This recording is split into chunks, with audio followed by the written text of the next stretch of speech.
இருக்கிற நிறைய பேரு நடுங்கி போய் இதுல நம்ம மேல அவதூறு வேற. இப்பவும் சொல்றேன், மக்கள் பணத்திலிருந்து ஒரு பைசா கூட தொடமாட்டோம், தொடவும் விடமாட்டோம், தொட்டா விடமாட்டோம், இதுக்கு முன்னாடி தொட்டவங்களையும் விடமாட்டோம். ஒவ்வொரு ஊழலா வெளியில வரும் போலயே, ஒவ்வொரு வேஷமா கலைஞ்சிரும் போலயே இப்ப புதுசா ஒரு வெப்பன் ஒண்ணு கொண்டு வந்திருக்காங்க. அது என்ன தெரியுமா? அவங்க தயவால தான் நம்ம ஆட்சி நடக்குதாம்.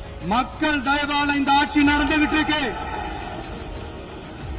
மனசாட்சி உள்ள சக்திகளோட ஆதரவால இந்த ஆட்சி நடந்துகிட்டு இருக்கு.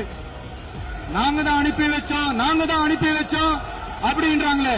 அனுப்பி வச்சவங்களுக்கு மினிஸ்ட்ரியில இடம் கொடுத்தா ஏன் கதறீங்க? ஏன் இவ்வளவு கோவம்? ஏன் இவ்வளவு கதறல்ஸ்? இதுல இன்னொரு முக்கியமான விஷயம், மார்க்சிஸ்ட் கம்யூனிஸ்ட் கட்சி நமக்கு ஆதரவு கொடுத்தது சுயேட்சையா எடுத்த முடிவுன்னு சொல்றாங்க. அதே மாதிரி இந்திய கம்யூனிஸ்ட் கட்சி நமக்கு ஆதரவு கொடுத்தது சுயேட்சையா எடுத்த முடிவுன்னு சொல்றாங்க.